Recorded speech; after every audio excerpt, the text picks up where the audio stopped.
Hello dear students, आज हम discuss करेंगे एक डिटेक्टर जो अल्ट्रावायलेट और विजिबल लाइट के लिए यूज़ किया जाता है। यूवी और विजिबल लाइट के लिए जो डिटेक्टर यूज़ होता है, इनको डिटेक्ट करने के लिए उसको हम कहते हैं, उसमें से एक है ये फोटोवोल्टिक सेल, या इसको हम कहते हैं बैरियर लेयर सेल। फोटो का मतलब रहता है लाइट और वोल्टेज का मतलब रहता है बैरियर वोल्टेज सिंपली, ठीक है। ये बैरियर लेयर सेल क्यों कहते हैं इसको, ये हमें पता चल जाएगा इसमें से। देखो, अगर मैं इस सेल का डायग्राम बताऊं आपको, तो ये सेल जो है ये 3 लेयर्स का बना हुआ रहता है, यानी इसमें एक्चुअल में 3 लेयर्स रहती हैं। सबसे पहले नीचे वाली लेयर जो है, जिसे हम कहते हैं बेस मेटल या मेटल बेस, ये बना हुआ रहता है स्टील का या फिर आयरन का और कॉपर का भी बना सकते हैं, ठीक है, क्लियर, कॉपर। और ये जो सेंट्रल वाली लेयर है, जो ऐसे रेड कलर से मैंने दिखाया, रेड कलर से, ये वाला सेंट्रल लेयर, ये जो लेयर है ये वाली, ये सबसे मोटी लेयर है इसमें। और ये बना हुआ रहता है सेमीकंडक्टर का। किसका? सेमीकंडक्टर। सेमीकंडक्टर में सेलेनियम रह सकता है, या सिलिकॉन, या फिर कैडमियम सल्फाइड CDS, ये वगैरह रह सकता है, ठीक है। तो मैंने यहाँ पे सेलेनियम का ये लिया, दूसरा लेयर, ये हो गए 2। अब इसके ऊपर एक थिन लेयर रहती है, ट्रांसपेरेंट लेयर। मैं बोलूँगा कि ऐसे स्पटर्ड रहते हैं, मतलब बिखरे हुए सिल्वर पार्टिकल्स रहते हैं, ये रहती है सिल्वर की थिन लेयर। और ये जो लेयर है, ये यहाँ से यहाँ तक, ये जो लेयर है, ये अगर सपोज 300 mm है, 300 mm, तो ये 0.3 mm रहती है, क्लियर। तो इतना फ़र्क रहता है इनके इसमें थिकनेस में, समझ में आया।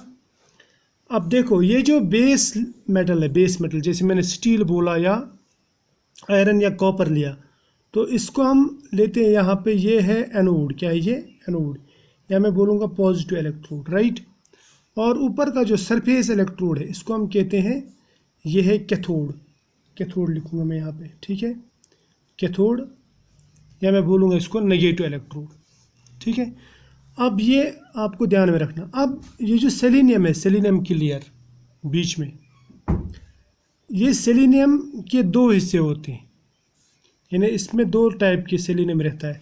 एक रहता है P टाइप से सेमीकंडक्टर सेलेनियम, और दूसरा रहता है N टाइप सेमीकंडक्टर।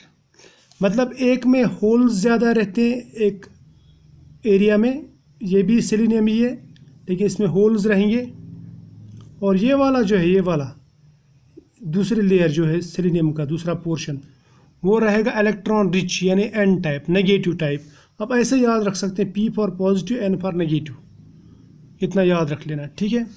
अब देखो होता क्या है, सपोज हमारे पास में यहाँ पे ये सेलेनियम के 2 लेयर्स हैं, ठीक, ये सेलेनियम के 2 लेयर्स। एक का मैंने आपको कहा कि नेगेटिव है, नेगेटिव लेयर N टाइप, इसमें इलेक्ट्रॉन ज़्यादा रहेंगे, और दूसरे इसमें होल्स ज़्यादा रहेंगे, यानी पॉजिटिव टाइप है, ठीक है, क्लियर। अब जब हम इन दोनों लेयर्स को मिलाएंगे तो क्या होगा कि ये इलेक्ट्रॉन जो है ना, ये यहाँ से यहाँ शिफ्ट करेगा, ये यहाँ से यहाँ शिफ्ट करेगा, ये यहाँ से यहाँ, ये यहाँ से शिफ्ट करेगा, ठीक। जो ही हम इनको मिलाएंगे तो इससे क्या होगा, इससे हमें इस तरह का ये लेयर मिलेगा, यानी जो रिजल्टेंट हमको सेलेनियम मिलेगा, उसमें इस तरह की कंडीशन होगी। किस तरह की कंडीशन होगी? ये देखो, इसमें देखो नीचे तो होल्स रहेंगे, ये नीचे वाली लेयर, ये तो होल्स ही है, लेकिन इससे ऊपर जो लेयर थी, अब वो होल्स नहीं रहे, अब इसमें आ गए इलेक्ट्रॉन्स, ये नेगेटिव हो गए, है ना, क्लियर।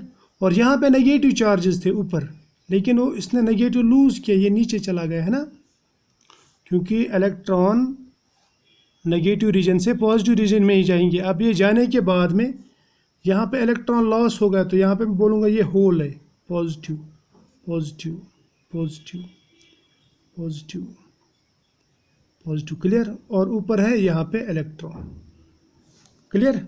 अब इन दो लेयर्स को देखो, इन दो लेयर्स में यहाँ पे और यहाँ पे पॉजिटिव, यहाँ पे नेगेटिव है। इन दोनों के दरमियान एक पोटेंशियल डिफरेंस क्रिएट होता है, जिसको मैं बोलूँगा बैरियर पोटेंशियल। क्या बोलूँगा मैं? बैरियर पोटेंशियल, ठीक है। तो बैरियर समझ में आया। तो बैरियर लेयर सेल जो है ये इसीलिए बोलते हैं इसको, क्योंकि इसमें ये यहाँ पे एक बैरियर बन गया, राइट। यहाँ तक तो ध्यान में आ गया ना आपको। अब देखो, ये मैंने ऐसे बनाया कि ऐसे एक लेयर रहेगी, लेकिन इतने ज़्यादा अबेंडेंट भी नहीं रहते ये पॉजिटिव और नेगेटिव, यानी इलेक्ट्रॉन्स भी इतने ज़्यादा नहीं रहते और होल्स भी इतने ज़्यादा नहीं रहते, ये कम रहते हैं। लेकिन समझाने के लिए मैंने आपको बोल दिया। अब देखो होगा क्या। अब मान लो यहाँ पे हमारे पास में दो रीजन्स है अब, ठीक। इसको गौर से देखना, इसके बाद में यहाँ पे बताऊँगा मैं। इसमें हमारे पास दो रीजन्स है, ये तो होल है, ये तो छोड़ दो, राइट, ये तो होल है। और इसके बाद में यहाँ पे आ गए इलेक्ट्रॉन्स, इसमें यहाँ पे आ गया होल, राइट, और ऊपर है इलेक्ट्रॉन्स। इसके ऊपर की जो सरफेस है, इसके ऊपर ये सेमीकंडक्टर के ऊपर की जो सरफेस है वो है सिल्वर सरफेस, जो मैंने आपको बताया। यहाँ पे देखो सिल्वर, जिसको हम कलेक्टर इलेक्ट्रोड भी कहते हैं, सिल्वर नेगेटिव इलेक्ट्रोड, ये याद रखना। अब देखो होगा क्या। अब यहाँ पे ये नेगेटिव चार्ज है, यहाँ पे पॉजिटिव चार्ज है, और यहाँ पे सेलेनियम एटम है, सपोज सेलेनियम एटम। इस सेलेनियम एटम के सराउंडिंग में इलेक्ट्रॉन्स होंगे, राइट, इलेक्ट्रॉन्स हैं, सपोज 6 इलेक्ट्रॉन्स रहते हैं, ठीक है, समझ में आया, 6 इलेक्ट्रॉन्स।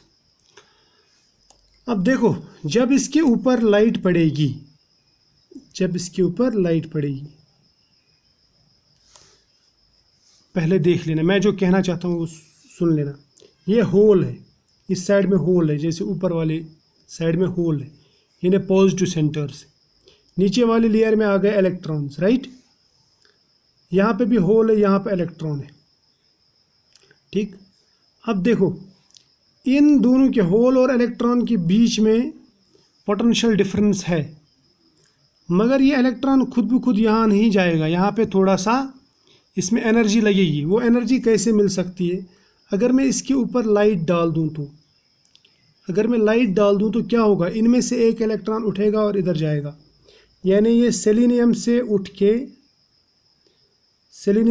के इस होल में जाएगा ये इलेक्ट्रॉन, राइट, समझ में आया। तो इससे क्या होगा, इससे सेलेनियम पे यहाँ पे पॉजिटिव चार्ज आएगा, यहाँ पे electron electron electron electron electron, और यहाँ पे आएगा नेगेटिव चार्ज, क्लियर, समझ में आया। यानी सेलेनियम पे लाइट पड़ने के बाद में ये इलेक्ट्रॉन ऊपर की तरफ गया, होल की तरफ, यानी यहाँ पे अगर सेलेनियम है, इसके ऊपर जब भी लाइट पड़ेगी तो इलेक्ट्रॉन इधर जाएगा ऊपर की तरफ, ठीक, समझ में आया, शाबाश। किसकी तरफ गया? इधर। यहाँ पे ऊपर कौन है? ऊपर सिल्वर है जो इलेक्ट्रॉन्स कलेक्ट करता है, समझ में आया ना। अब देखो यहाँ पे क्या होता है, जो ही यहाँ पे सेलेनियम पे लाइट पड़ती है तो electrons jump from this region to this region, यानी यहाँ से यहाँ, तो ये रीजन जो है ये इलेक्ट्रॉन रिच हो जाता है, इसलिए नेगेटिव हो जाता है। और ये रीजन जो है नीचे वाला रीजन, ये इलेक्ट्रॉन डेफिशिएंट हो जाता है, यानी पॉजिटिव हो जाता है, क्लियर, समझ में आया। यहाँ तक तो क्लियर है। यहाँ से अगर हमने इसको जोड़ दिया तो करंट फ्लो होगी, लेकिन कब करंट फ्लो होगी? जब इसके ऊपर लाइट पड़ेगी। जितनी लाइट ज़्यादा पड़ेगी उतने ज़्यादा सेलेनियम के इलेक्ट्रॉन ज़्यादा ट्रांसफ़र होंगे from selenium to silver layer, इधर यहाँ से यहाँ, समझ में आया। और जितने इलेक्ट्रॉन ज़्यादा ट्रांसफ़र होंगे उतनी यहाँ पे करंट ज़्यादा फ्लो होगी, ठीक। अब ये जो करंट है, करंट ये हम मेजर करते हैं एक एमीमीटर से, जिसको हम कहते हैं माइक्रो एमीमीटर। मैं यहाँ पे लिखूँगा, ये जी है ना, ये है माइक्रो एमीटर, राइट। समझ में आया। लाइट पड़ने के बाद में सेलेनियम से इलेक्ट्रॉन्स जाते हैं। अगर वहाँ पे समझ में नहीं आया, इस डायग्राम को पहले दिमाग में रखो। तो यहाँ पे समझ लो, यहाँ पे लाइट जब पड़ती है, क्योंकि सिल्वर जो लेयर है, सिल्वर लेयर, ये बहुत ही थिन रहती है, इतनी थिन कि ये ट्रांसपेरेंट होना चाहिए, याद रखना। ये ट्रांसपेरेंट मतलब इसके थ्रू लाइट पास होनी चाहिए ताकि वो सेलेनियम तक पहुँच जाए, ठीक। अब सेलेनियम तक जब लाइट पहुँच गई तो सेलेनियम से इलेक्ट्रॉन्स जंप होंगे इधर, जैसे यहाँ पे मैंने दिखाया, यहाँ से जंप होंगे इलेक्ट्रॉन इधर, तो ये कंडक्ट होंगे, ये नेगेटिव इलेक्ट्रोड और ये पॉजिटिव इलेक्ट्रोड। यहाँ से करंट फ्लो होगी, जितनी करंट फ्लो होगी उसके हिसाब से हम बोलेंगे कि इतने वहाँ से फोटॉन्स आए, यानी इतनी वहाँ से लाइट आई। तो डिटेक्टर पे जितनी लाइट पड़ेगी, यानी जब हमने सोर्स से मोनोक्रोमेटर में लाइट डाली, मोनोक्रोमेटर से निकलने के बाद में ये सैंपल सेल में गई, सैंपल सेल ने आधी एब्जॉर्ब की, आधी छोड़ दी, वो डिटेक्टर पे पड़ गई। डिटेक्टर कौन सा है यहाँ पे? फोटोवोल्टेक फोटोवोल्टेक सेल या बैरियर लेयर सेल। अब यहाँ से यहाँ पे जितनी लाइट ज़्यादा आएगी, डिटेक्टर पे जितनी लाइट ज़्यादा होगी उतनी यहाँ पे करंट ज़्यादा मिलेगी। तो करंट ज़्यादा मिलने का मतलब लाइट ज़्यादा आ रही है। अब कितनी लाइट आ रही है उससे हमें पता चलेगा कि हमने कितनी डाली थी, एब्जॉर्ब कितनी और बाहर कितनी निकल रही है। समझ में आया ना? तो इससे हम ये लाइट डिटेक्ट कर सकते हैं। क्लियर? तो आई होप यहाँ तक आपको समझ में आया होगा। ये बहुत ही ईजी है। और नेक्स्ट टॉपिक में हम पढ़ेंगे इससे अच्छा वाला जो हमारे पास में जो डिटेक्टर है, दैट इज़ फोटो ट्यूब, या जिसको हम बोलते हैं फोटो इमिसिव ट्यूब। अब ये जो है ना, इसके जो यूजेस हैं ये लिमिटेड है, और यहाँ पे मतलब फोटो इलेक्ट्रॉन्स को एक्साइट करना ये मुश्किल है, इसमें लाइट काफ़ी होनी चाहिए, इसलिए ये कलरीमीटर्स वगैरह में इस्तेमाल कर सकते हैं।